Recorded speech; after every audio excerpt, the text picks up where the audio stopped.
are Vice President ERA and Public Relations Officer Kenya Malinke Mansaray of the Afrikan-Centred Emergency Collective.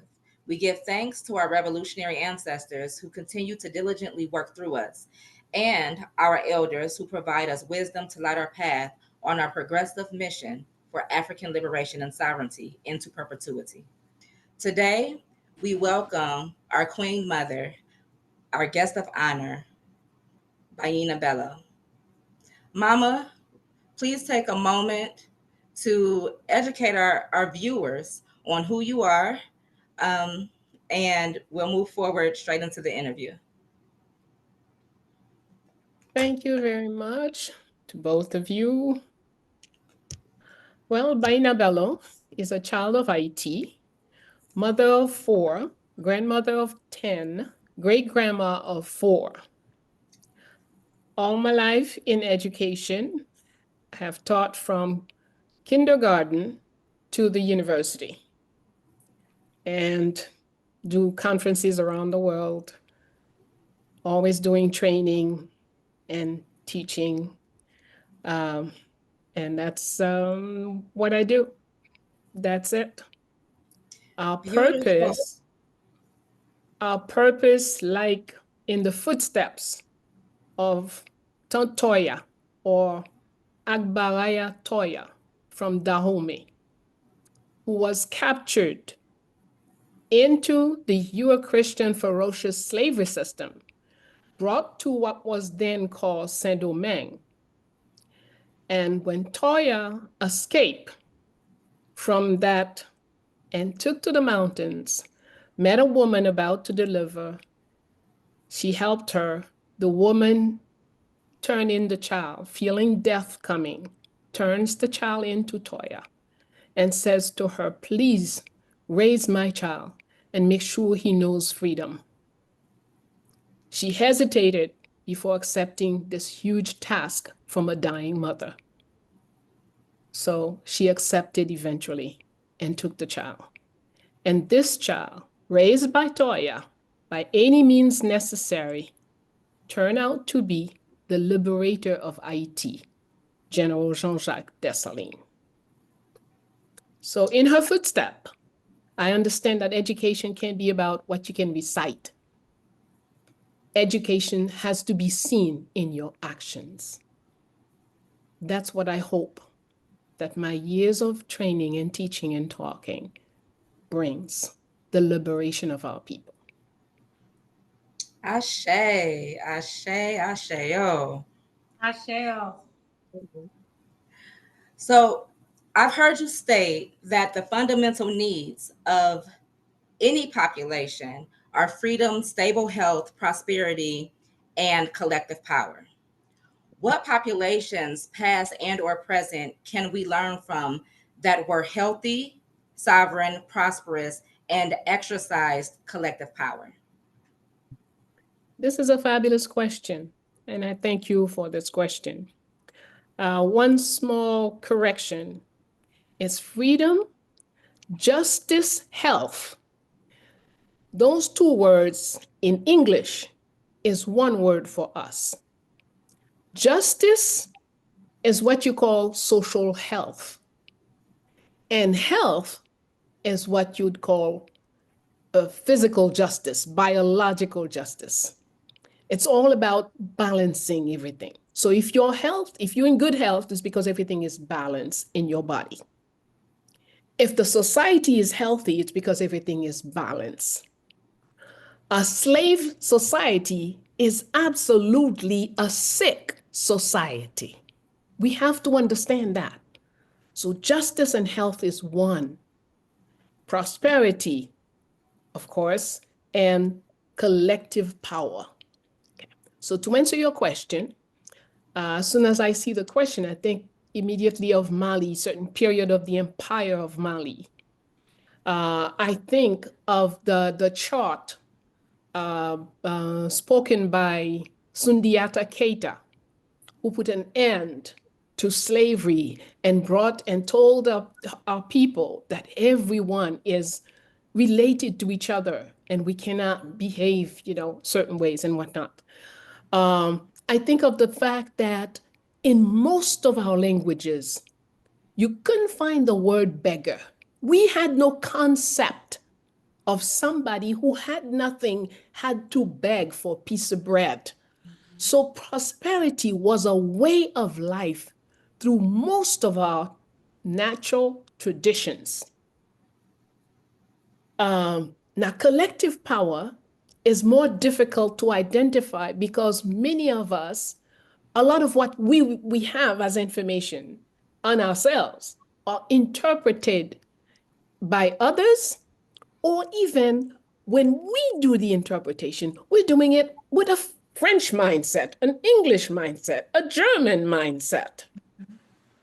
So we have not looked at what it would be like to understand collective power in our tradition. I remember when I was living in Nigeria, in Kano, and at some point we were going to visit the emir of Kano. The emir is the prince, is the ruler of that area, the traditional ruler. And some of my friends say, oh no, I'm not going to go see no emir because I hear that this man, when you go see him, you have to kneel down or you have to bow or whatever. And I said, well, I'm going. I want to see what it's like. And actually, when we got there, we were told it's not about kneeling. You must lay flat on the ground and put your forehead on the floor. That's how you greet the emir. And the man continues. He says, but you see, in that position, you could tell him anything you want. You could curse him out. You could do whatever, and he cannot take any action against you. I said, so okay, there is a good reason for kneeling down. You go flat on the ground, but your mouth is yours. You could go right ahead and say it all. Yes. So you see, most of us looking at something like that, we would interpret it in very weird ways. We may not see the check and balance in this situation. So I do not have examples for the collective power, but I do know through some of our songs, some of our stories, some of the things that we have come across, I could see how in our various traditions, everyone had a voice. Okay. When I'm thinking of this, I also think of people who take what they do on in the US, France, and whatnot, like they call that democracy. They call you go vote. You see somebody once every 4 years or every 10 years or 7, whatever. And he talks all the nonsense he wants to. And you go vote. After that, you never hear from him again until the next time he needs you to go vote again. And you have absolutely no way to fight against him. Whereas in the Haitian first constitution, the imperial constitution, there is an article that says, if officials are not taking decision that is in the interest of the collective has the right to take up arms and remove.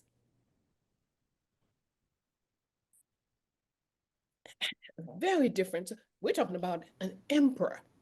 We're talking about Emperor Dessalines is an emperor in whose constitution it says, I forbid that anyone in my family would become emperor after me. That would be unfair. That would be unjust. Many of us have given our bloods to create this nation. So after me, someone from one of the other families who spilled their bloods should be the ruler of the nation. How about that? Indeed, Mama.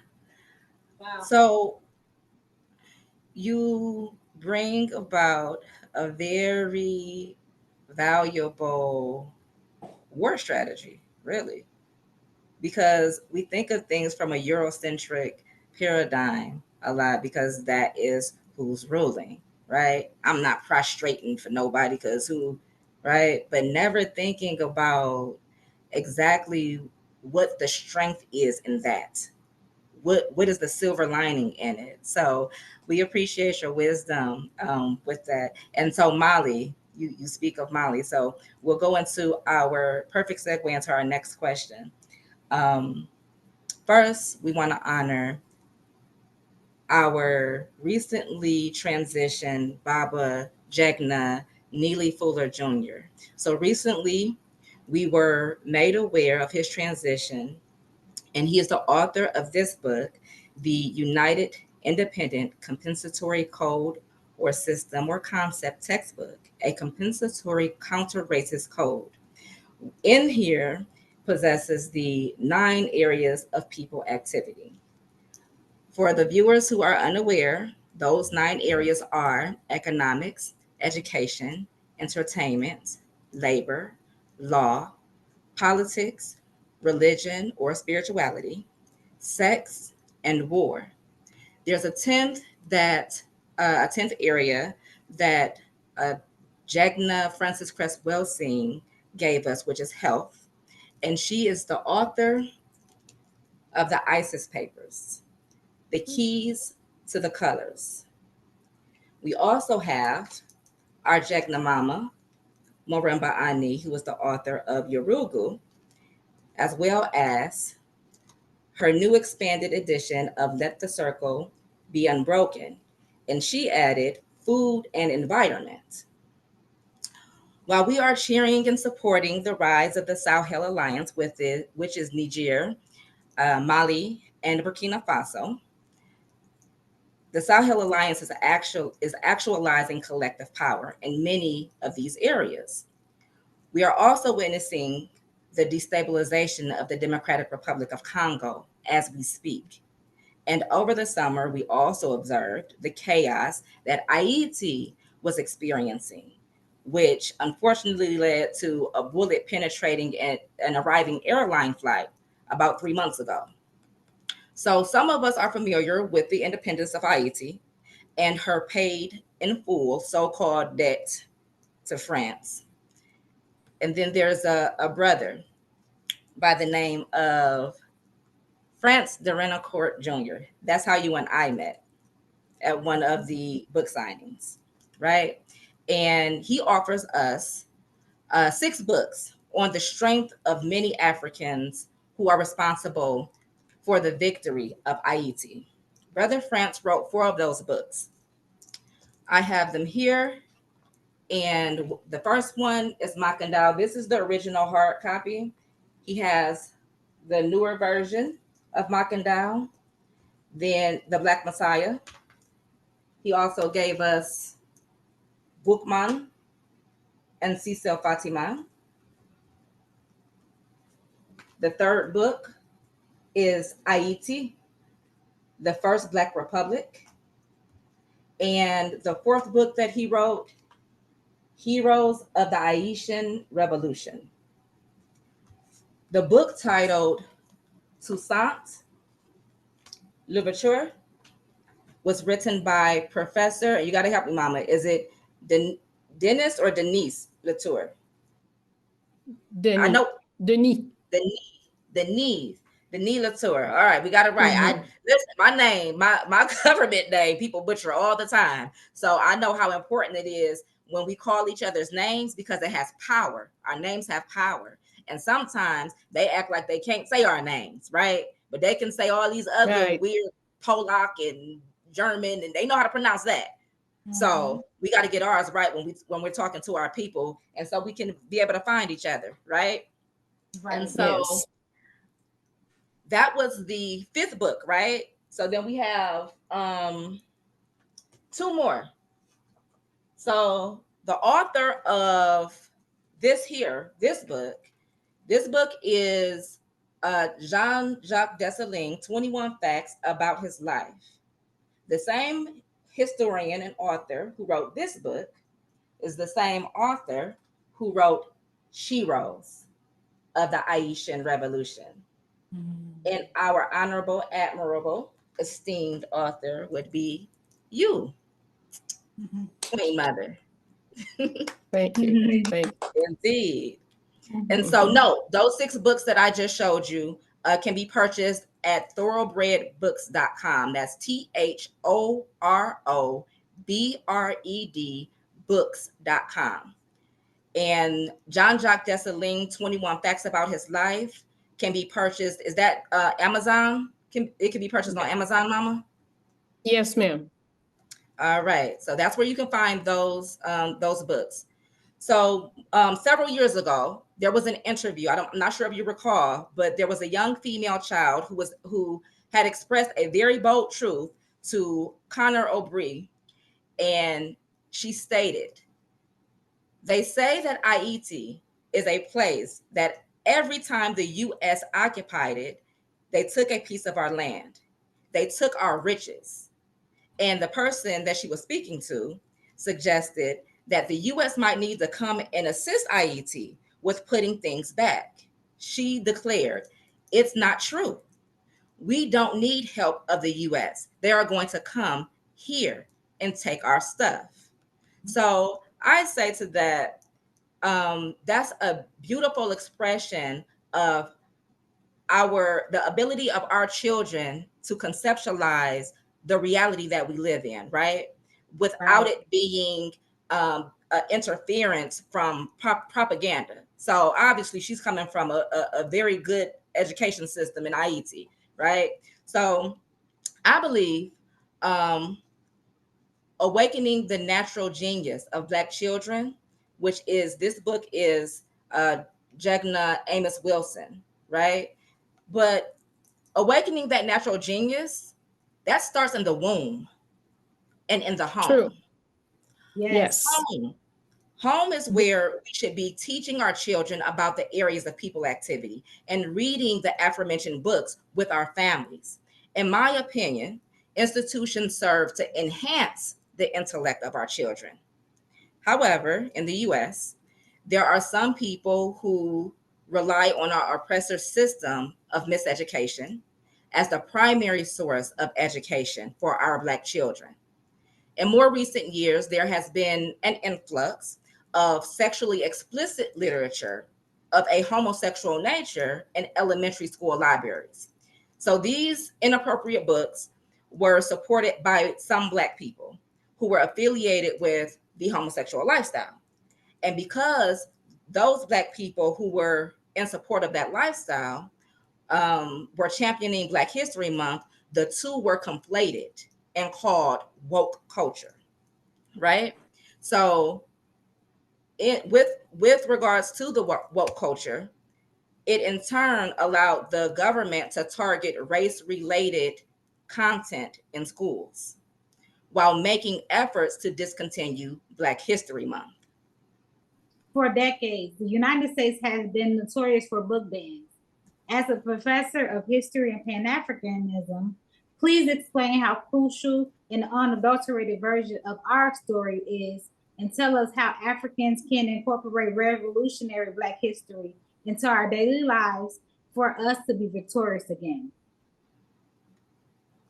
Well, we cannot, it's kind of bizarre. Here are these people who spent fortune destroying our information, hiding our information, doing whatever they can for us not to know. And then today, we have this weird concept that we can go to them and become educated. Okay? Banning books is probably the most benign behavior.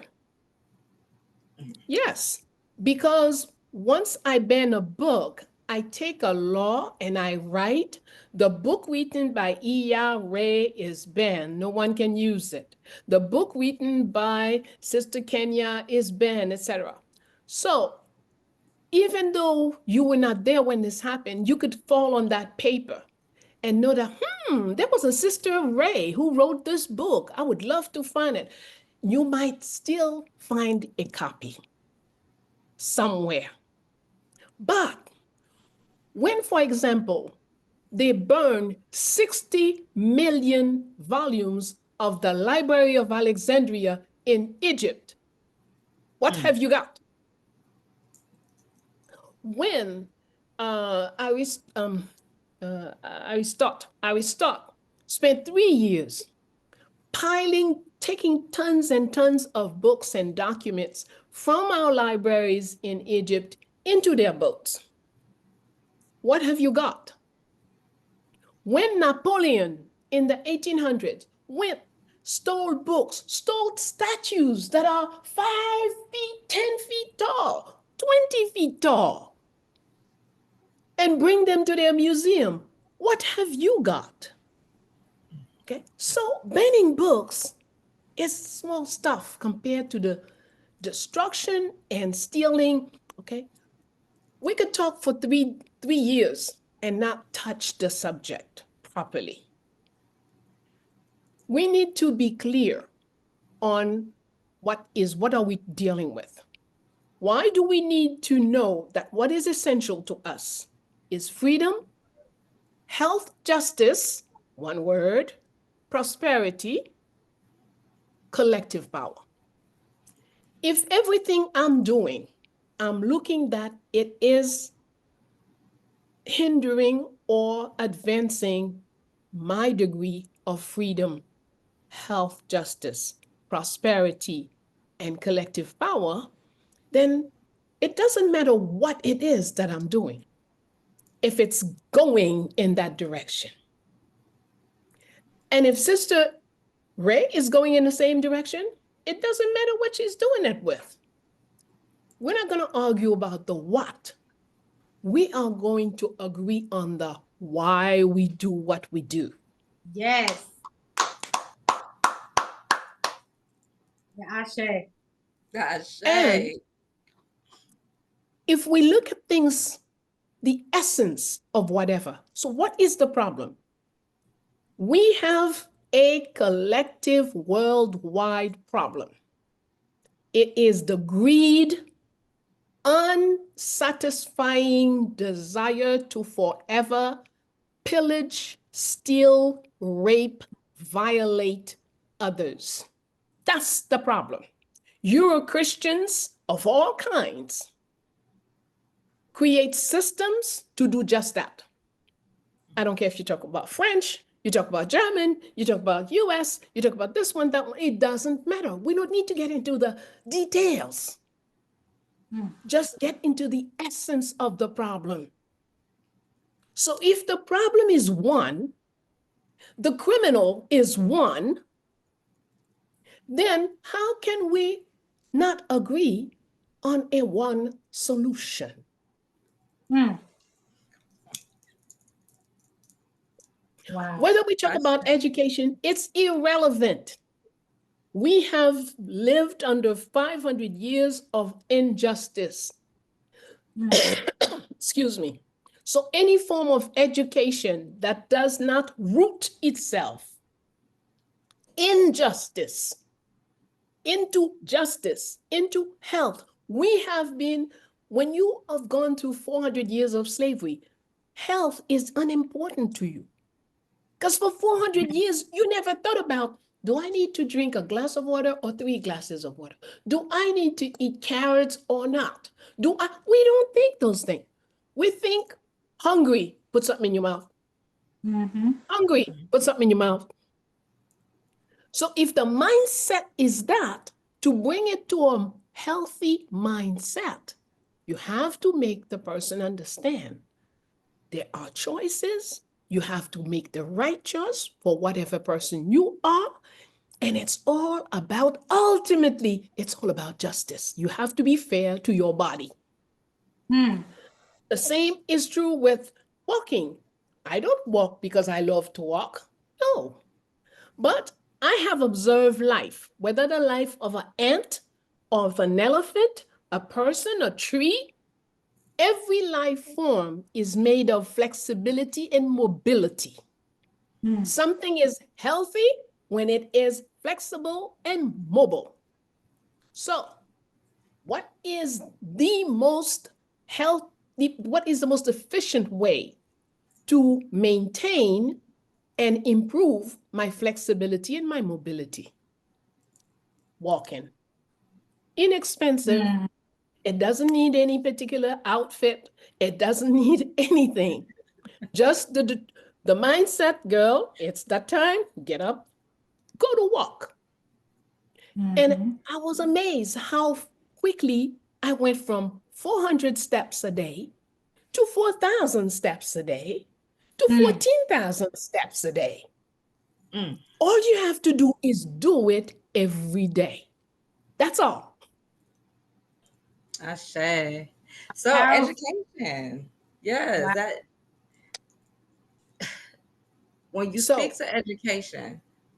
Yes, Mama. Education. We have to be clear on what the purpose is. Yes. We are facing a monster, an evil criminal monster that has been doing what it is doing for the past 1,000 years minimum to us, but has been doing it to each other before they met us for another 1,500 years. Right. That's right. And I say to education that it is a delicate process, and it serves to teach us how to synthesize information, right? The information we receive should bring about an awareness of self, our historical relationship with others, with other groups, and how we are to politically navigate the world as well, right? So with that said, we see how the U.S. operates very differently when it comes to accepting Haitians versus how they fly in others and provide healthcare, housing, food subsidies, shelter, and employment, right? So over the weekend, major propaganda networks reported that the new U.S. leadership is planning to rescind legal status of non-U.S. citizens that were admitted under the prior administration. And about a week ago, there were reports circulating that Haitians were increasingly being deported from the Dominican Republic, formerly known as Hispaniola or Santo Domingo, right? So it seems we are rejected globally and are subjected to the most extreme brutalization and hegemony in the lands that we claim as our nations. What is the status of Haiti's overall stability today? And what can our Babas, brothers and sons, and we, mamas, sisters, and daughters realistically do to support Haiti in our continued struggle, our continued ma'afa? All right. The first thing I will say, and what I say all the time when people ask me, what can we do to help? As long as your mindset is a Euro-Christian mindset, just stay away. Thank you very much. All right. Yes, ma'am. Now, Haiti did not create a Black republic like so many like to say it. Haiti created the Empire of Haiti in 1804. After the assassination of our liberator, Dessalines, the next group declared the nation to be a republic, and then that's 1807. So that means every time an Haitian person is saying the first Black republic, they're denying the independence and the empire. And that's where power is demonstrated. If you denied your most powerful moment, how are you going to have any in the future? Wow. So, with the empire of Dessalines, we witness freedom, number one, how you can grab it from wherever it is. Because in order to become independent, Haiti had to fight the Spanish army, crush it. The British army, smash it. The French army, demoralize it. So we had to fight the three most ferocious armies in the world. So how do you think you feel after you finish crushing those three armies? As far as power. The average, even the person missing two legs, feel powerful. But we aren't even afraid to say that in the books. We don't talk about that. Because white men might get upset. Don't say it too loud. Okay. So Dessalines demonstrated freedom and power. And collective power, by the way. We were talking about collective power. Yes. Okay.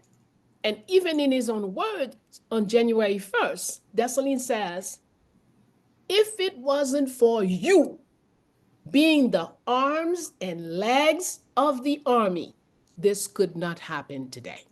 He didn't say, I, blah, blah, blah. He said, you did it. Okay. After the final battle, the Battle of Vertières, Dessalines, the chief of everybody, who was the architect of what happened, he said, wow, they were all gods on this ground. If you were looking at so-and-so doing this over here, you would know that so-and-so was doing. You didn't even see that so-and-so did this. They were all gods. That's how he saw them. If they were gods, who was he? The one who gave all the gods the orders to do it. Okay. So, but we don't understand these things. Now, the second ruler of Haiti, King Henry, he went on prosperity. This is a man who brought such prosperity. A lot of people write nonsense about him. But yes, he made all the fabulous constructions, the fortresses, the palaces, and everything. But everybody worked and got paid. And if we're looking for what kind of salary did they get? Just in one city, the capital city, there were 7 theater houses functioning 7 days a week, 52 weeks a year. It's not free. The largest one housed 3,000 people sitting down. Now, if all these people can go to the theater every night, what kind of salaries? They were not worried about feeding the children. They were not worried about the school. They were not worried about a whole lot of things, because you don't think of theater until some things are taken care of. So obviously, on top of this, and many of the people who analyze that period tells you that this capital was better lit than Paris and London. Hello? Come on. Roads in our capital were larger than anything you could find in Europe. This is a man who did nothing small. Okay? So, education. If you are imagine you are an Haitian child who has this history, but the stuff they give you to study in school is written by the church and has 99% water, 1% history. So now you can understand why we have gangs in Haiti. We don't have the educational system that is adapted to who we are. Okay. So, but to make it short, all of us have gone through some form of slavery or colonization, some sort of deacculturation, and all of us have been raped and violated over and over and over again for everything we own. So, the educational system we need is not very different from one place to the other. If we set up the right know yourself educational system in IT, we could just take it and change the geography and the history to fit the AES people. Come on. Change the language to fit Dahomey. Change the language to fit here, to fit the African Americans. We have to be for real. African Americans are sick. We just like Haitians. We are, at least Haitians have somewhere they say, yeah, but when Dessalines, we have some kind of reference of creating of something. Yes. The African American is so hooked to the white American mentally, psychologically, We have to look at this seriously and know what to do about it. See, today they could decide that saying Black history is not allowed. Okay, who's going to say it? If the government decided no more Black History Month, no more talking about Martin Luther King, no more talking about Malcolm X, what can you do about it? Well, we should have been doing something at the home. Because we don't care what you say. Because what you say does not matter. You don't dictate. See now. Okay, mama. I had to go through this personally with my children in the public school system, right? They thought somehow that they were the primary source of my children's education. Now, I'm one of those children that come from the generation of go to school, get a good job, get good grades, go to college, graduate, get a good job, right? And so you're on this hamster wheel. You think that's what you're supposed to do. Then you have children, you send them to school while you go to work. And I did that. And then I realized at some point, wait a minute, because my child wrote down, it was Thanksgiving, right? And so now we have to do, you go there, when you come back here, I have to deprogram you, right? And then reprogram you and remind you of who you are. And then what do I do when you wake up in the morning? And I send you right back, right?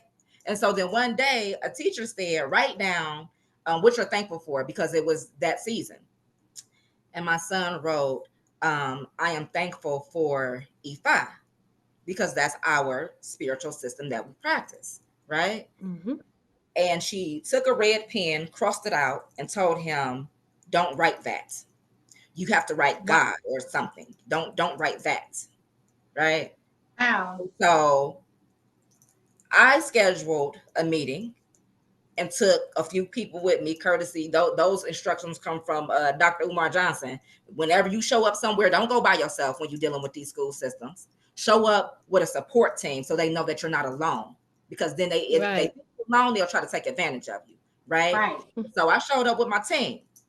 And I let them know, listen, and when I tell you that white man turned beet red, you don't dictate the foundation of my child's education.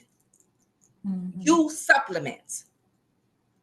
While they're here, all you're doing is building on what I've already taught them before they left out the house. He didn't like that. Of course not. I took them out and I said, until you can rectify the issue with your teachers, my children can't come back here. He threatened me with truancy, and they were slapping me under the table because I know I went clean, smooth off the handle. Who you talking to? See, now I don't let the degrees fool you. I have a couple of them, but I'm from Cleveland, right? Don't play with it. Like, what do you mean? You want to charge me with truancy because I'm telling you that your system or what you got going on here is inadequate for my child, my children? Okay. Yes, but we see, sister, we have to look at the masses. You're an exception, no matter how you put it. Yeah. Absolutely. Okay. The average Black woman cannot do what you're doing. No. You know, I can't take myself as an example either. I don't count because I'm an exception. You know, when somebody said about my child on Columbus Day, blah, blah, blah, I show up at the school with 20 books talking about what kind of a wicked monster Columbus was. But we don't count. We don't count.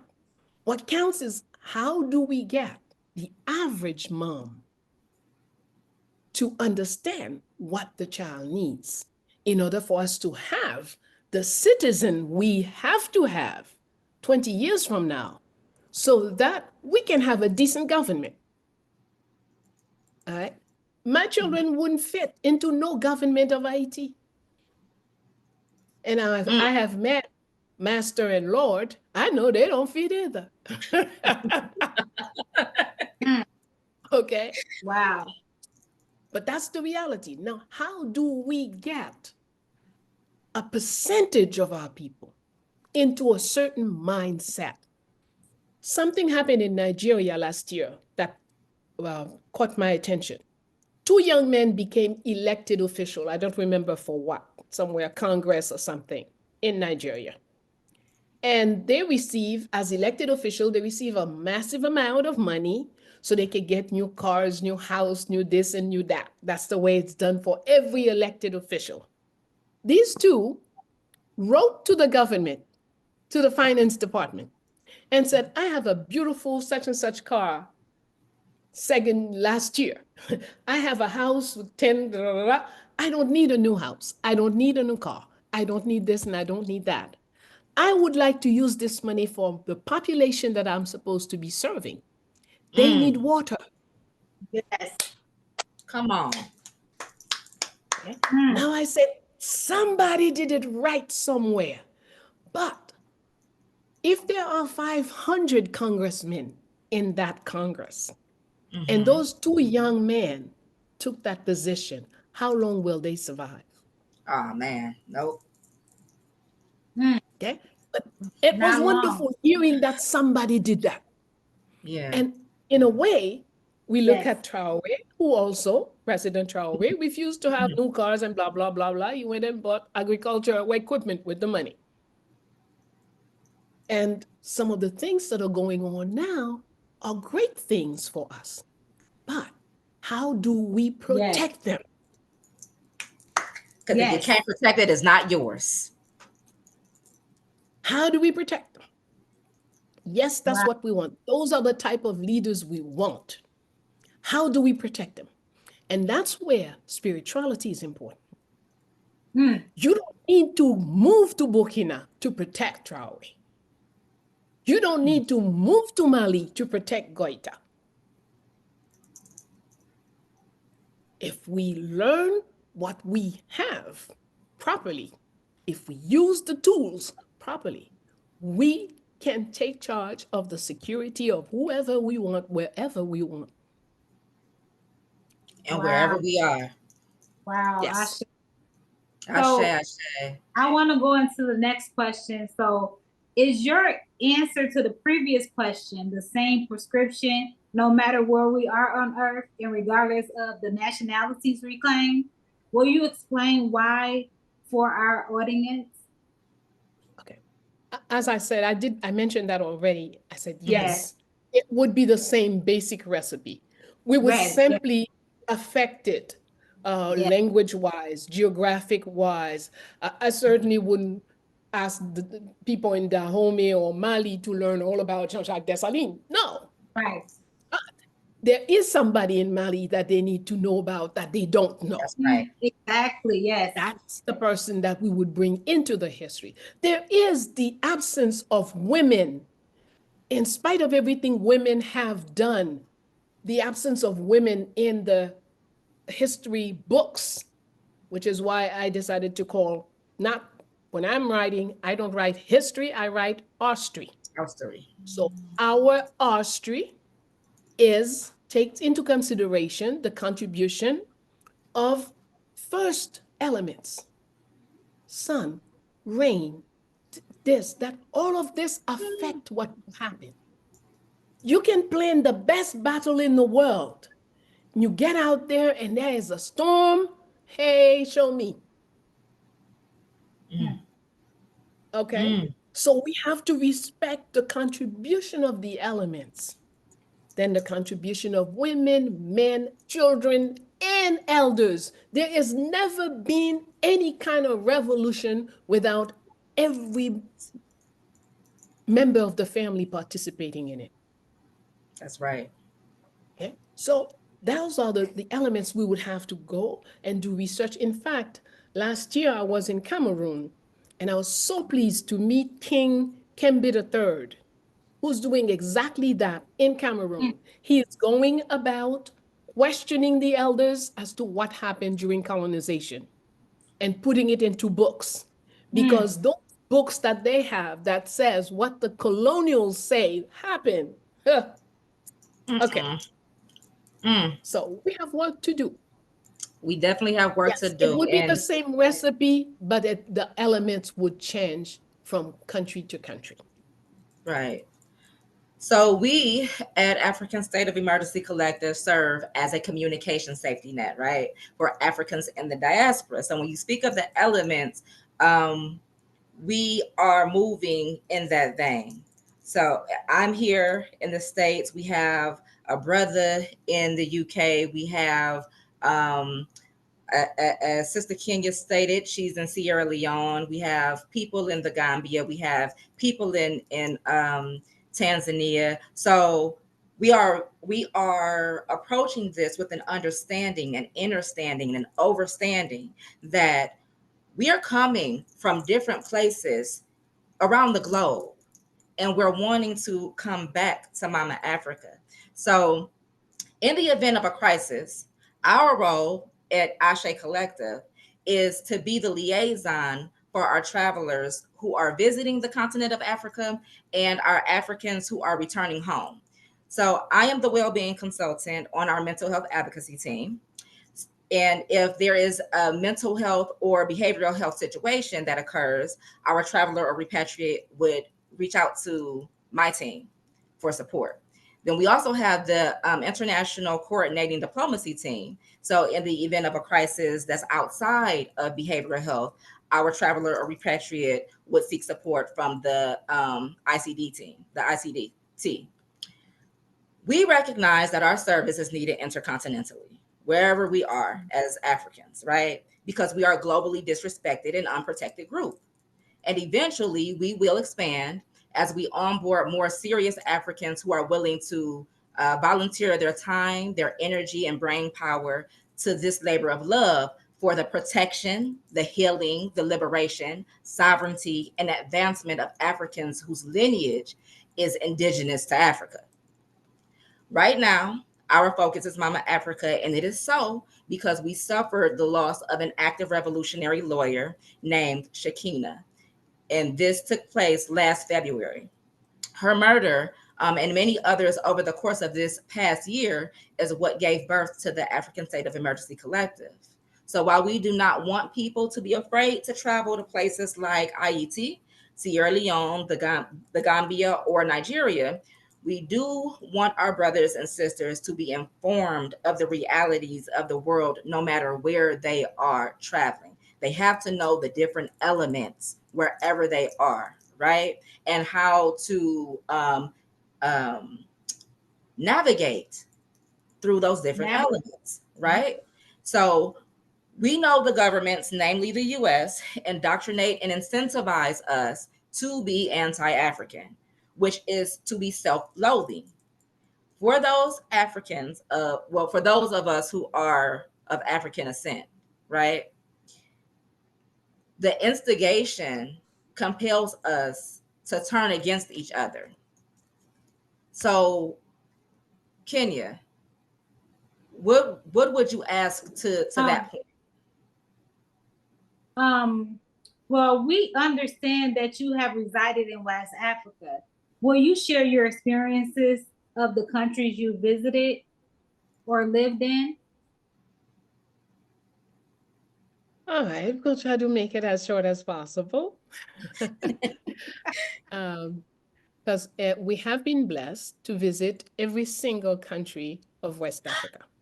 Wow. Without exception. We've been to Gambia, to Senegal, to et cetera, et cetera. And we lived in two countries. We lived in Nigeria for 4 years. We lived in Togo for 8 years. So we've been very blessed in that way. My favorite country is Nigeria. I don't care what they say about Nigeria.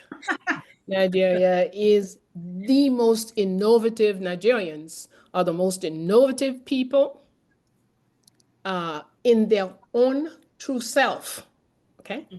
Now we have to make a difference between who we are and who we have become through conditioning through church and school. Okay, it's just two systems that conditions people, church and school. That's right. All right. So if we understand that,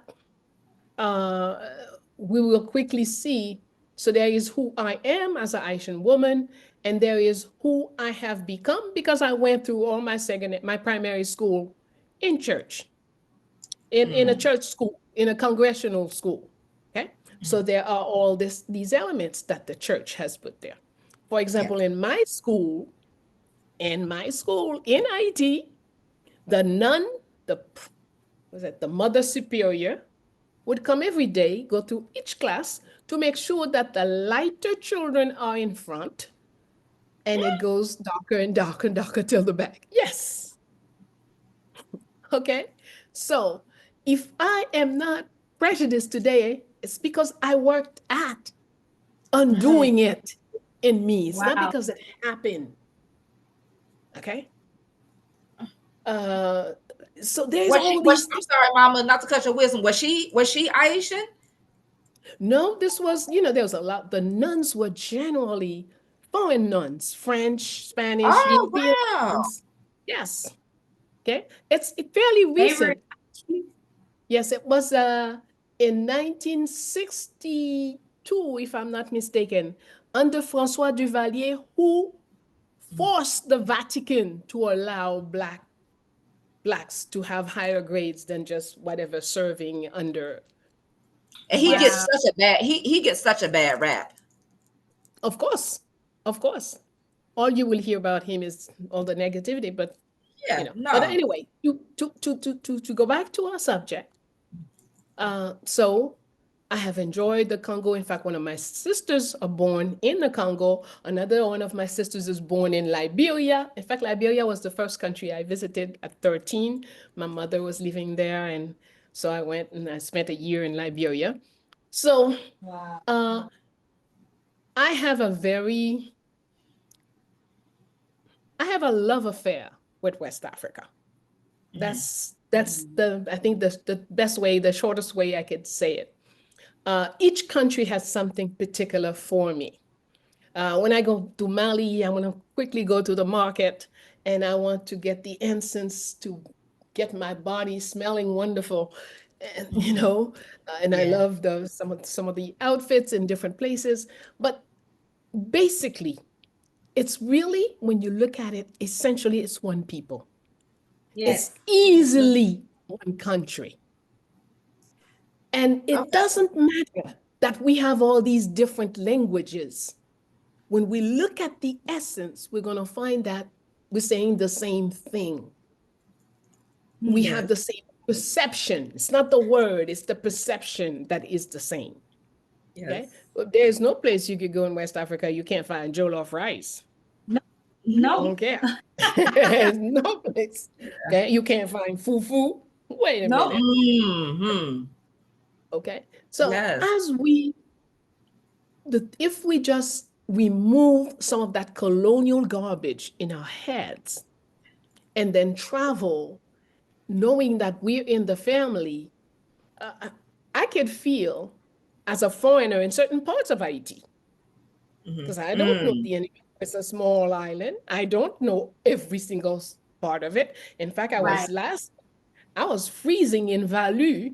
I was in a town called Valu, which is 914 feet high, and I didn't come with the proper outfit. I was freezing to death.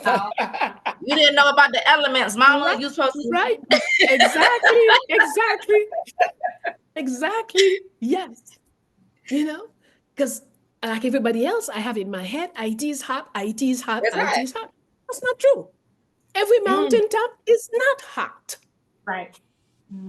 Okay? So those are the realities we need to function with. You're going somewhere, first thing you want to know, is it on top of the mountain? Is it in a plain? Is it by the sea? And then you can do the proper adjustment, You probably prepare when you plan. Yes.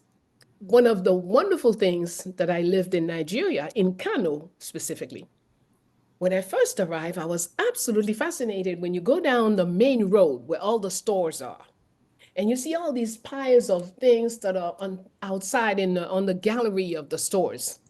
And then when you go into the store and you realize it's money. The money has been counted and dropped on the gallery for somebody to pick it up and go deposit it at the bank. And at the time, you needed $1.35 to get 1 naira. We're talking Okay. about Wow. money that had value. Yes. Yes. It never occurred to anybody to steal. It was the regular thing. And the first robbery happened. It was 2 British guys who did it. Wow. Sally. Okay. So Ain't no mystery. we have to understand who we are and then That's right. who conditioning has brought us to behave as. It's a different thing. There is what we behave as, and then there is who we are. And when we can make the difference, then we find ourselves easily, oh, I almost got beaten by an older man. I was maybe 25, 26 at the time, in the street in Dakar, because the man was sure I was his daughter. Wow. Here I am, dressed in Western clothing, walking with a guy next to me. I was going to get the best beating in my life. And We said, come back home. People interfered to say, to say, no, this is not, I said, I'm Haitian, blah, blah. I said, yeah, she's just pretending to have an accent. She's like that, this girl. Man, okay, so mama, as you recall these experiences, these interactions, when we had harmonious interactions with one another back home, right? Yes. I heard you say, I'm going to rephrase, because that paradigm shift, like you just said earlier, you have the church and you have the school that does the indoctrination and the conditioning, right? And so Right. that's it seems like where we get thrown off course when you talk about the did you say the nuns who came to make sure things stayed a particular way, because what they're doing is influencing the psychology of the children, right? Mm-hmm. Because once they do that, when you become an adult, you take that with you, right? Yes, exactly. So that was going to be my next question. What have you identified that has changed? Because when you go back home now, hence the reason why we have Ase Collective, we don't see each other as our children are coming home, right? Like he saw you and he said, "That's my baby." I know what she said, but that's my baby, right? Yes. We don't get that now, right? Exactly. I suppose maybe if you go to certain rural areas, maybe, right? Because I'm thinking that they're holding on to the heritage. It's true. More It's so true. than the ones that are more developed. And when you go to certain areas, it looks like LA, it looks like New York, it looks like Miami, right? Those areas you can kind of guess when you see the blonde wig what you're gonna get. But yeah, would you say that paradigm shift is always going to lead us back to the church and the school? It doesn't lead us to. That's where it comes from. That's what the it root is, of the source. it. Okay. It's just the planting was done there. Okay. So now if you become aware of it, you can undo it. Okay. You could free yourself from that root once you become aware of it. As long as you're not aware of it, then you become chained by it. See, it makes me laugh many times in a gathering of Pan-Africans. And everybody is so, I went to Yale, I went to Yale, I went to I have a PhD. I don't have any problem with you having a PhD, but that it becomes so important to you that you feel you have to be repeating this to people's faces continually. Something is wrong, brother. I'm sorry. Yes, you're my brother. I love you, but I have to tell you the truth. It's insecurity. You're unfulfilled. There's a void. So you need somebody to give you status and acknowledge your status because you lack. Because if you knew who you were, you would know that you're more valuable and you're beyond that PhD. You come from so much more. Right. But I'm sorry, go ahead. I'm sorry. Exactly. But that's what it is. Okay. So, but if we don't speak of it, we can't change it. We have to speak to each other. We have to be able to say to each other, okay. So fine, yeah, Sister Bello, I'm no problem. But why do you have to always do this Dr. Bello stuff? Right. If we're all of us here are just Ray, Bayyinah, and Kenya, why do I have to be stuck to? No, something is wrong, and we have to undo that. Yes, absolutely. Right. Wow. And that will be a blockage in creating a government. It will be a blockage because we're not looking at competence, we're not looking at value, we're looking at titles. And titles don't make it happen. If titles made it happen, Senghor would have made a fabulous country in Senegal. 20 years. Today, some of our governments, everybody has a PhD. Does it do anything against hunger? No. Does it do anything about well-being? No. Does it do anything about electricity? No. Come on. We still where we are. When do we advance? That's it. So we want what will serve the collective and enable us to advance. And we don't want it because somebody else has it. That's another thing. We don't want to copy people's models. We want to figure out what is good for us. Carl Gustav Jung is a Swiss psychologist who traveled the world. And in 1960, when he could build his own house in Switzerland, he said, psychologically, the best house in the world is the African round hut. But if I build one here, they will lock me up. Right. I will be quickly locked up. So he built a house that looked like all the other houses around. And then he created his hut inside the house. Oh, wow. He did not put electricity in his house because he felt that electricity would frighten his ancestors. So he come out every night and light the rooms. He told his wife was very upset that he wanted to do this. He did not put running water in his house. I don't remember the exact reason, but he had good, solid, scientific health reasons for not having this. Okay. But to me, what is important is that the man was thinking in terms of well-being, in terms of this and that and the other. He lived to be in his 90s. He lived a lot better than a lot of his counterparts. So he must have understood something. What was his name? Carl, C-A-R-L, Gustav Jung, J-U-N-J. J as Joseph, U-N-J as George. Wow. Okay. So we need to think in terms of what type of housing is good for us. For us. What type of water system we need. It's not about they do it like that in New York and I don't care. I don't care. I want to know what is good for us. When we look at the whole stories about fountains in Africa, fountain was a key place. People gathered there in the morning.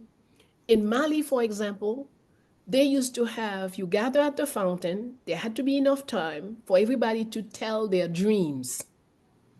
And then there was the dream educator who would tell us what that meant.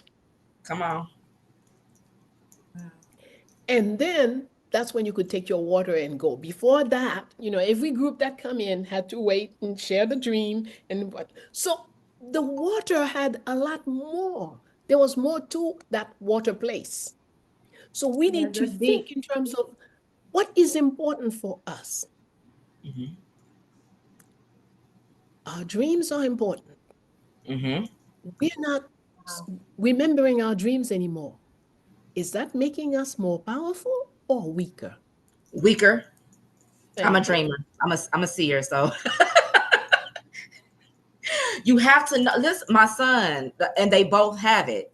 And I get it from my granddad, Ashe, and so because he was clairvoyant, right? But he didn't know what it was, so he exploited it. That actually is what led to his murder.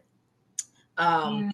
because numbers, he was good with numbers. He would just download things, and people thought that he was cheating when he would gamble. He was a gambler, but no, it was his real ancestral gift, and he just didn't know, right? And so it appeared to be they're looking at it through a Western lens. Something has to be Yes. wrong. This can't be. And he doesn't know how to articulate it. He's a gambler, right? And so, but we have that gift. And I had to tell my son early because nobody was here to tell me what was going on. They would, oh, she crazy, because I could tell you something and then it would happen, right? Yes. Or I could see things. My granny would say, I remember telling her, asking her, who is this young lady? It's a blue carpet, it's some stairs, and it's a man, and then he shoots this girl. It was a murder that happened across the street, but I was only a few months old when it happened. And I explained it to her when I was like 4 years old. And so when I realized my sons had the gift, then I had to sit them down and explain to them how to recognize what they were seeing so they wouldn't be frightened, and understanding that they had power in that situation to not let it lead them, and remember what it is so you can be able to decipher that message when it comes into this realm, right? Right. But who's teaching our children that? Okay. That's It's, the thing. it's not if We you are take it who to the we church, they're are. gonna tell you to take it to the altars. So don't go to the church with it, because they're gonna tell you you're crazy. Right. Um, Yeah. so, I'm sorry, Kenya. Mhm. Queen Mother, I wanted to add, well, you said something that struck me earlier when you said that the elder in Senegal mistook you for his daughter and was really adamant about it. And it's interesting because I often heard that with people growing up that we don't look like Africans, right? However, coming to Africa, I've always seen lookalikes. I've even sent my aunt photos of her daughter lookalike, and she was so surprised. I'm like, listen, we're African. So, with that being said, what are the differences or similarities that you've noticed between Africans on the continent and those in the diaspora? And especially related to like history, culture, and spirituality. Okay. Let's look at something very tangible. When I mentioned earlier, Aunt Toya, who's Agbaraya Toya, who come from Dahomey. Yes. Mhm. Now, if you take whatever number of Aunt Toyas from Dahomey and you bring them to Haiti, the children they're going to have is going to look like what? That's Hoyas. Mhm. That's what we're going to have. Mm-hmm. So Exactly. I've always, when I walk in Haiti after my travelings in Africa, I always say Haiti is like a shrinked Africa. Benin. I can go to the north and I'm finding some of the northern folks, and I can go down and find some of the down folks. I find the Twi, I find that, you have, and except in a very small space, I find all the different type. Then on top of Yes. that, you have the you a Christian who came and raped a lot of us. So Mhm. then you have all the different mixture hues. But Yes. then they did the same thing in Africa. So in Yep. Africa, you have all the different Absolutely. mixed hues. So how Yep. can somebody say that we don't look alike? Right. Right. It's the same So story. y'all got to go get the book. You know, we keep Yes, saying these Antoine. names. We have Mm-hmm. sources where you can actually go and read these stories. Mm-hmm. Okay. So, Wow. it's the same. Sometimes with certain places, it's more than others. Like in when I'm in Benin, Benin is horrible. Because I would be sleeping in Benin and I'm hearing, ancestral. I'm hearing something that I would hear in Haiti. I said, wait a minute. But they don't speak what we speak. Right. And so when I get up and question and see, there's somebody selling who's shouting out whatever they're selling, so I call to see it. Well, what we call a casancho is in a big container. It's a sort of a porridge, a corn porridge, sell hot in the morning. They have it, a corn porridge, but it's made cold and wrapped in bananas. But the same word, and selling in the street the same way. Ancestral. I thought it was Haitian word. Oh, wow. Here in Sierra Leone. All right. So, yes. We African. Same old. Same old. When you're looking at the news, I say, this is the Minister of Finance in Haiti. But it's not. This guy is in Togo or in Sierra Leone, wherever he is. But they look alike. They have the same height. Because he was stolen from there. Yes. Yes. And to finish that, to close that chapter, in 1963, they sent Joseph Baguidi as the ambassador of Haiti to Benin. And at the airport, he's arrested by a young custom guy who says, this must be a fake passport because we know the Baguidi's here. You can't be coming from Haiti. You're from here. You're lying. A fake passport. So when officials come in and whatnot, and say, no, this man is from Haiti, blah, blah, blah, blah, blah. So, but the young officer just couldn't forget this thing. So he comes to him during the week, says, Ambassador, I can show you where you come from. I know your village. I know your people. You must go see them. So he goes with them, with the young man, and the family look at him. They call for oracles. The oracles look and say, yes, this is so-and-so who's coming back from 300 years ago, blah, blah, blah, blah, blah, blah, blah. So anyway, to make a long story short, the family, we did even the will to give him his part of the land, gave him back his title, blah, blah, blah, blah, et cetera, et cetera. Wow. We should have communities of oracles that for us, when we come back home, this like to point us in the right direction. I mean, we have the DNA test that, to trace our genetics, but I would love to show up and get off the plane to Lagos and somebody tell me what village to go to. Because otherwise I'm just lost. Wow. Listen, before I go into my next question, I'll just say I haven't a lot of places I've been here in Africa or in Sierra Leone in particular. A lot of people use divinations to tell them things about your past or who this person is, and they'll do a divination to see if you are a son of the soil, especially if they have an inkling. So that's real. Like I never had to ask during my. Thank you. Look at me. So I'll just say we're African, and that's going into my next question. Over the last, I'll say about last 20, 25 years, there has been a growing number of Africans in the diaspora, in particular, who has been leaving Abrahamic religions and for more African religions or African diaspora religions, such as Ifa, and then Hoodoo. So, how will you say? What ways do you think the African people could actually use ATRs and cultural preferences or practices to benefit our people in the now? What are ATRs? African traditional religions. Well, I say, first of all, we have to understand everything has been contaminated. It's real. We have to be real. We can't make plans with dreams. Okay, everything has been contaminated. So wherever you go, you must take the time to analyze where you're at. You must test the grounds. Okay? Not everyone who says I'm a Mambo, I'm a Hungan, I'm a Baba, I'm a Nana, or whatever, is what they say they are. Ooh. Okay? Right.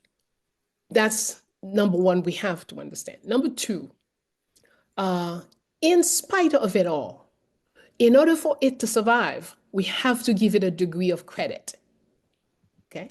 Trust will come down the road, but we must give credit. Okay? We, even ourselves, who want to question or test something, we're doing it with the wrong mindset 99% of the time. Yeah. True. So we must, true, if yes. you know, that's why we say in learning to know yourself, you're going to have to question the things that you take as absolute truth in your life. If you can't question it, then you can't really move into who you are. That's right. Because there is so much garbage Yeah. there. Okay. So if we already we don't take ourselves seriously. You say, I'm not gonna, I am the blah, blah, blah. No, I'm trying like everybody else.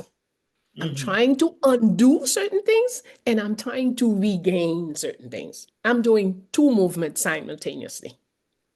So in the spiritual field, it's even more important. For example, I will go to a mambo, let's say in Haiti, and within the first half an hour, I'm clear the woman does not know. But I'm not going to tell her you don't know. Right. I'm going to let her do her thing. And I'm going to pay her money. And I'm going to move on and look for a next person. That's right. That's right. Okay. I may want to learn from this particular group. And after a while, I realized this group is all where they're at is not where I'm at. Okay. But they know a lot of our songs. Our songs are messages. Our songs are teachings. So I'm going to continue to come here because I want to learn the songs they know. This group knows a lot of things about divination. Maybe I will go get my divination here, but over here, all I can get is songs. That's right. Over here, all I can get is dances. Over here, all I can get is whatever. Back to elements. Know your elements. So we have to do the work because what they took 1,000 years to mess up, we must reclaim. That's right. And we can't reclaim it by staying away. Oh no, these people don't know what they're doing, so I'm not going there. No. There is something they know. That's I'm right. going to go get that. Right. Right. Identify what's fruitful. Leave the rest alone and move on. Exactly. Yes, absolutely. Okay. So, yes, it's important. And if someone knows how to deal with the oracles, but they don't get no practice, do you think they get good at it? No. No. Absolutely not. Come on, mama. So, if you tell me you know how to read, I will come to you. She tells me she knows how to, I will go there too. Because both of you need practice. Even if you're not good today, you might become good down the road. Message. That's right. We have to do the work, right? Oh man, because you have to strengthen. It's not good enough to say that I'm aware that I have a first eye, right? How do you strengthen it? Right? What exercises are you doing? Yes, mama. So we are embarking upon our final question, leading us into our conclusion. And so to what we were just saying, we must invoke the spirit of our healers and the healer within ourselves, our critical thinkers. We have intellects. They may not be necessarily seers, but they know how to break things down, right? Our institution builders, they're good with their hands and being able to see the entirety of the field and know how to be able to cultivate, right? And it's not just those of us who are here right now. We're talking about the ancestral realm, as well as our living legacies, such as yourself, Queen Mother. I know we said we're not doing titles, but we need our viewers to understand that there's a level of respect, right? Because you've done the work, right? You've been here, you've walked this walk. And so we're coming behind you, right? To be able to glean from you and continue the work. Yes. So we want to promote and demonstrate the African principle of Ubuntu. When we do that, that's I am because we are, as we also honor our sacred cultural practices. So it is my opinion that this concept of Ubuntu is where we begin to be victorious, right? Because we're talking about that collective power again, how we lean on each other and how we share it, right? When we begin to honor ourselves and see our reflections in each other. If we do so, then we instinctively protect each other as opposed to warring upon each other. So instead, what we would do, instead of turning to each other with that animosity, we would counter the attacks of our enemies, right? And that's our enemies who have been reigning for way too long at this point. You say 1,000 years. I feel like my soul telling me is much longer. That's the way it feels. When every day we walk outside and every day we turn on the TV or on social media, it's a reminder. And that's a part of the propaganda too, right? To remind us that in their eyes, we're inferior and we can't fight back. Yes, we can. Yes, we can. That's 1804. Right. Let us not forget, right? Let us not forget Nat Turner. Okay. We have, it's not that we have never revolted, right? It's not that we never stood up, but we didn't consistently do it. We didn't sustain it. We didn't maintain it. And we don't speak correctly, like how you said. It's not the Black Republic, the first Black Republic. It's an empire. There's a difference, right? Yes. So when we speak, we have to speak correctly so we know what it is that we are standing on, right? And what we must continue. That's right. Indeed. So, Sister Kenya, I'll let you take us into our final question. Yes. So, how do you believe we as African women should bolster our contributions to preserve African womanhood, protect Pan-Africanism, and promote African sovereignty? Well, everything starts with self. So the number one thing is how you live. Everything you say you want to promote, then how do you live it? Okay. We're talking about sovereignty. How sovereign am I? If I let me look at my finances. Oh, Bayyinah, you have 5 credit cards. All these credit cards are up to the limit. You're talking about sovereignty. You're in debt. Something wrong there. Okay. So, and I did this to myself 2 years ago. I looked at my situation and I said, no, that's out of the question. I want everything zero. Yes, I want to have the credit cards because I'm in a world of credit, but I don't want to charge it. I want to charge it when I want to, once in a while. And I charge it and I pay it off. And certainly I don't want to spend 1 penny on interest. Otherwise, I can't talk about sovereignty. I have to shut my mouth on that. So step 1, we have to do it for ourselves. Step 2, we start educating in our immediate area. It's important that our children know, like, for example, after I paid off all those credit cards, I took my grandchildren, say, hey, Lucy, see, grandma had this debt, that. Oh, grandma, I thought a credit card was for charging up everything you wanted. No, that's not what it's for. Here is what I did this, now I've changed, and now I'm at 0. And that's what I'm going to give you a credit card, and I want you to do the same thing. Keep it at 0. Only charge what you have in your pocket to pay before they put interest on it. So you do this, and then you can expand, enlarge, invite others, because we be self-sufficient. What do we wear? Do we have anything that we wear that we made ourselves or a friend of us made it for us? Do we know who made the shoes we're wearing? That's part of sovereignty. We need to. I remember I had a young lady who used to sew for me. Everything she sewed, I could not wear. The top was always wrong. The wrong height, the wrong length, the wrong this, the wrong. But I would go back. I go back with cheap cloth and get her. Well, 2 or 3 years later, she is the best seamstress I had. She could make anything for me from anywhere. But I had to invest.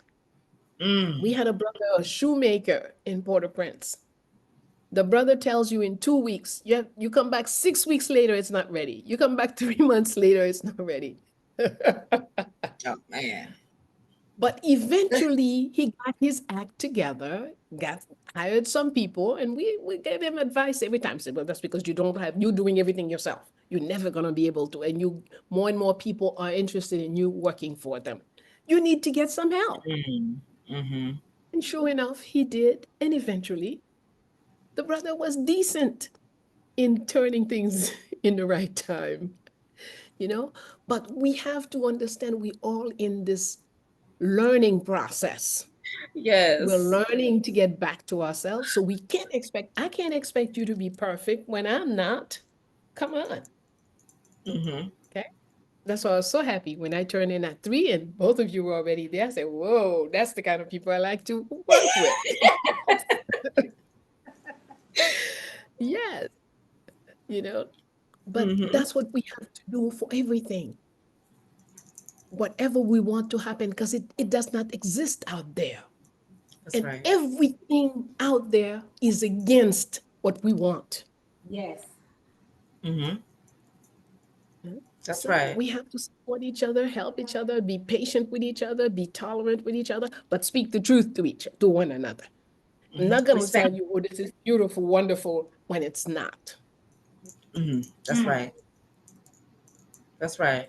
That's right. With righteous intentions, right? When you're speaking in love because we are trying to fix whatever the issue is so we can move forward. We don't want to stay right here, right? So we can't be easily offended. And like you said, we have to give each other grace. We don't have the same industries that the people who've been in reigning for all these years.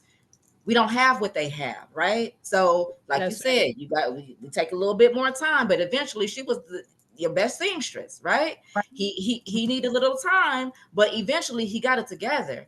So, yeah, we have a running joke. Actually, the man who introduced me to Mama Bayyinah Bello, his name is Omawali Maasa.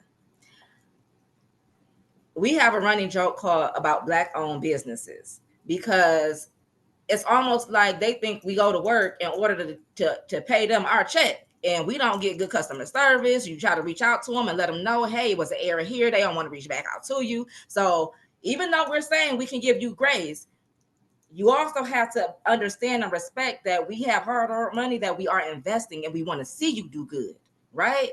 Right. So, but we're so conditioned and we just want the money. I mean, I got this product, I'm going to sell it to you. I don't care what quality it is, just give me your money, right? So there has to be accountability on both ends. If you're going to provide a service to an African, make sure it's top-notch quality because it's a reflection of you and it's a reflection of us, right? And if you don't quite got it together right now, we'll work together and it's okay, right? As long as we do it with love and respect. So, the whole time we've been talking about being African, right? And so I didn't intend to hold up this book to be African, but it's fitting because how do we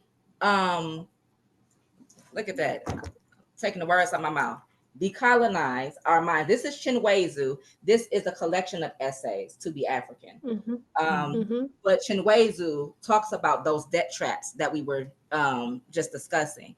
And so credit cards, I literally just did that last year and said, hey, I'm taking all of these and getting rid of them. I'm paying them off or whatever it is that I need to do, because how can I say that I am promoting African sovereignty and I'm stuck in this loop? How? All of my money is really being invested into my enemy. Yeah. That's strengthening my enemy and not in my people. Yeah. How can we get from up under this if my money is not coming to us? So I had to. You have to make sacrifices in order to do what? Ashe Baba Konto to nation. Yes. Right. Yeah. That's what we are intending to do here, into perpetuity. And finally, Thomas Sankara, women's liberation and the African freedom struggle. We have a role. Yes, our men are on the front line and we are supporting, but if something happens to our men, who they coming for? Us. I mean, our men are the protectors. If they're not there to protect us, we're very vulnerable. And you see what state we are in today. Absolutely. I'm sorry. Yes, Mama. Totally different position. If we take even the letters from Toussaint Louverture, the battlefield, here's how it happens. The children were the first to get on the battlefield. Because we didn't have weapons. So our army stood there willing and maybe able, but the children went to steal the weapons and ammunition and bring back. Wow. Come on.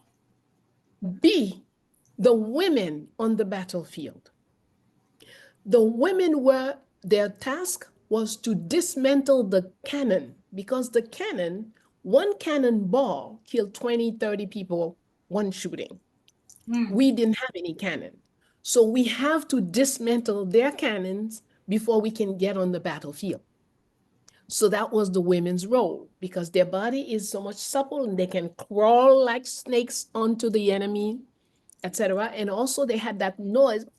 They had a special noise that they could make that created confusion and stuff in the mind of the enemy. Yep.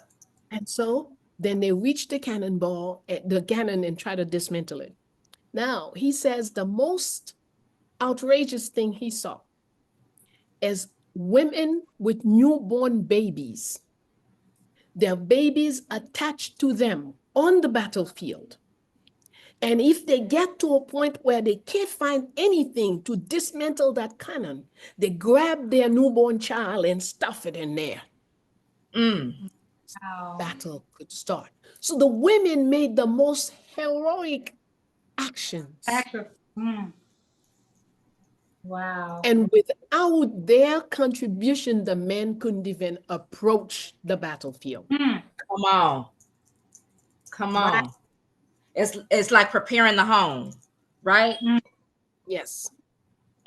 Okay. So we have to remove this thing. They are the protectors. They're not the protectors. Once we are under attack, the entire family is under attack. And the entire family has a role to play to defend the nation. Why? Because we birthed the family. Come on. Okay. Mama said, you know what you said? You said this is going to be a long interview. And I was like, no, about 45 minutes. About 45 minutes to an hour. Sure. Mama said, yeah, she don't do interviews often. She don't know no better. We just gonna let it roll. I appreciate you, Mama. You are such a wealth of knowledge, and so I want to give you an opportunity if you would like people to be able to reach you or purchase your books. feel free at this time to let them know, where do they get the necessary information? Well, through Thoroughbred book, they can get That's France Doing en Cours. They can get She Rose. It's also available on Amazon, and Oh, all the other books are also available on Amazon. Yes, even okay. though I don't particularly care to advertise for them, but Yes. that's the reality. Mm-hmm. Okay. Yeah. Um, but I would like to go back to what we just said. Yes, mom. If in our mindset we view ourselves as the ones that have to be protected, then once our protector is killed, we feel totally defenseless. Mm-hmm. True.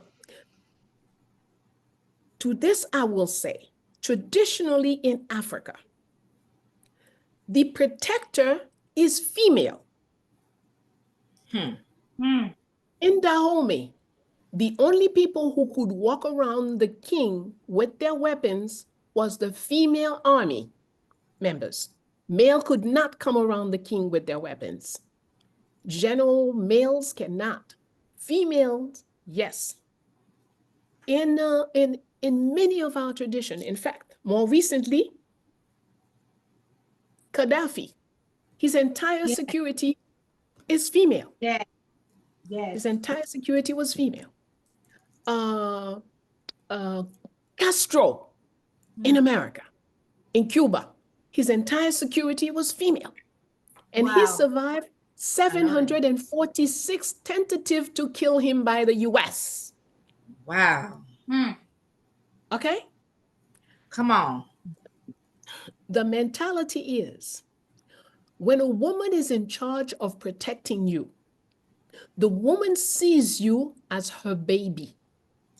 Mm. So until she dies, nothing can happen to you.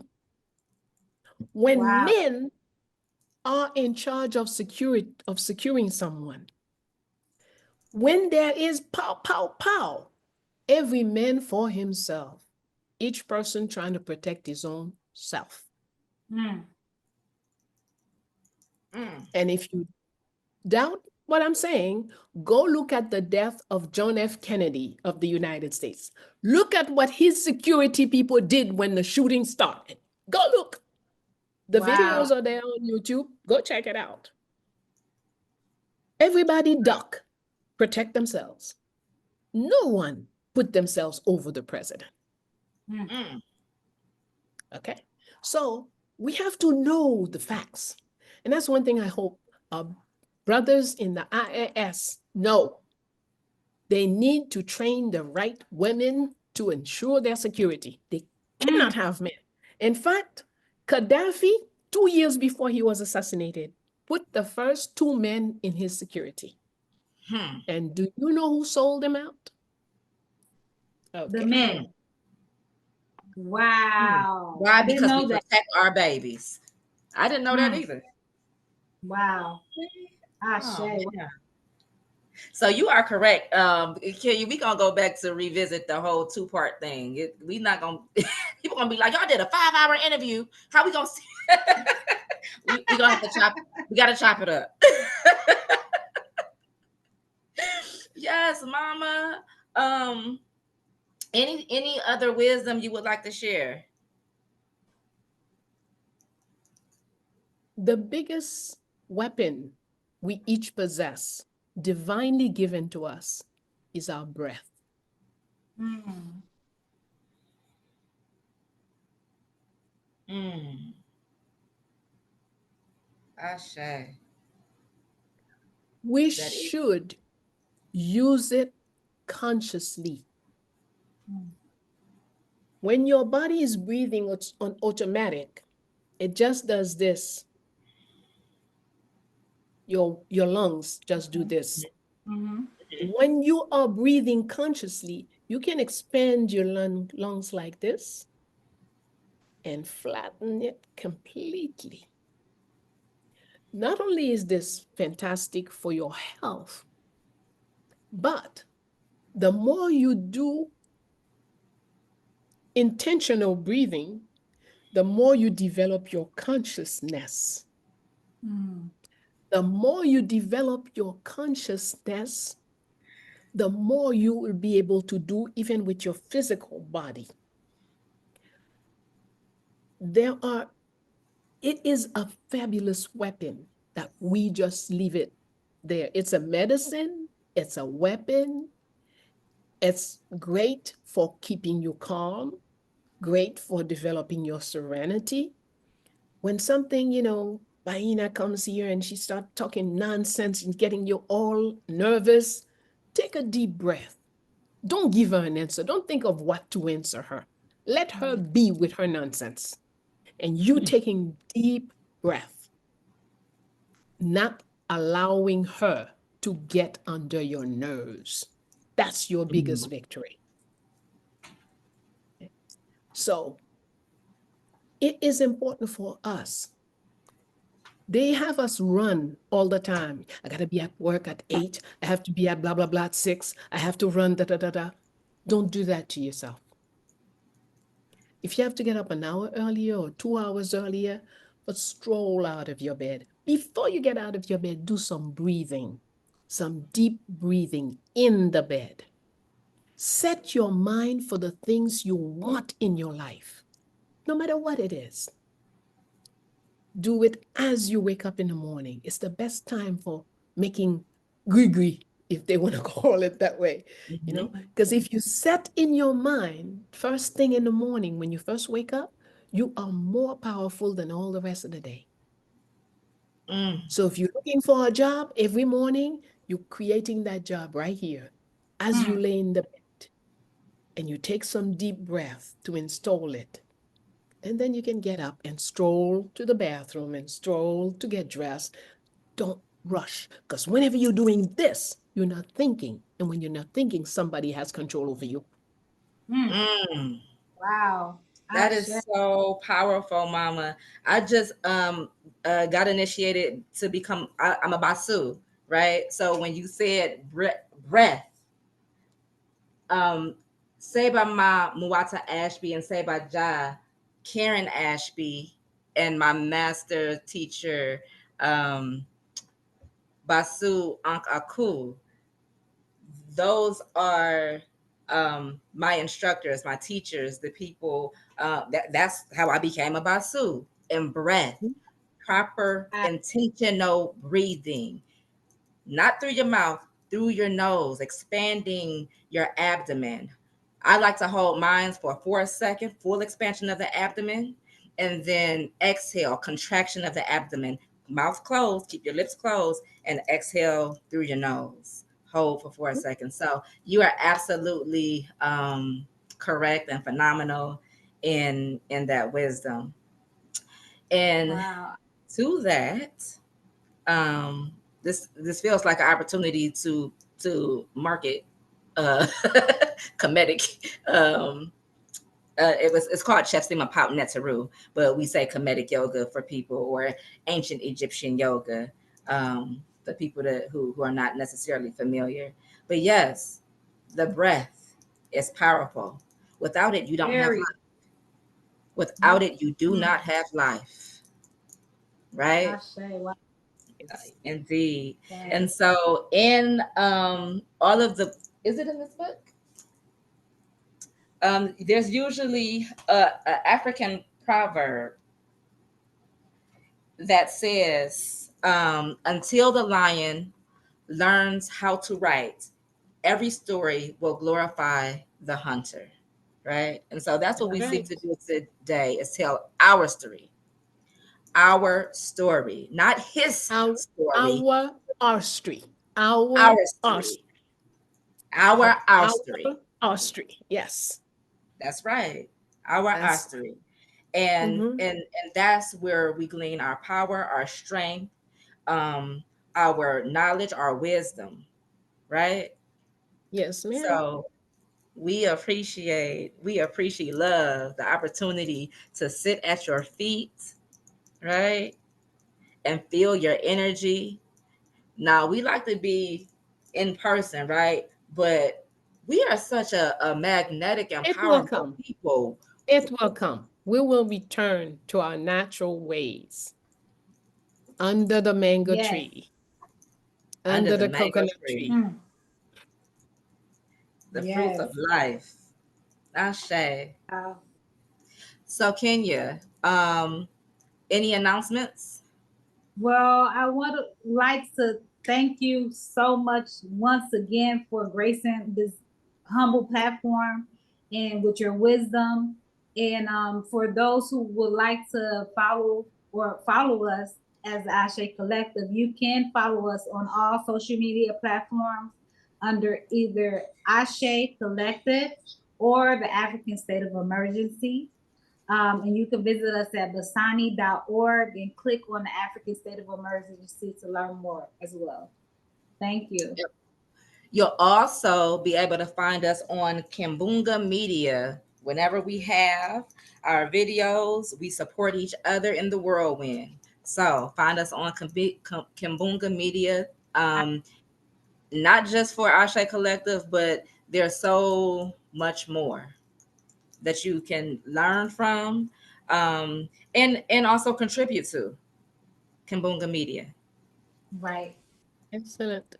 And to that we Ex- say a BB for Hodie, a BB to Habibi me, Pagodie. Nawa Hodie, Uhuru Sasa, and Ayabombe. Ayabombe. Aya Bombe. Ashe. Ashe. Aseo.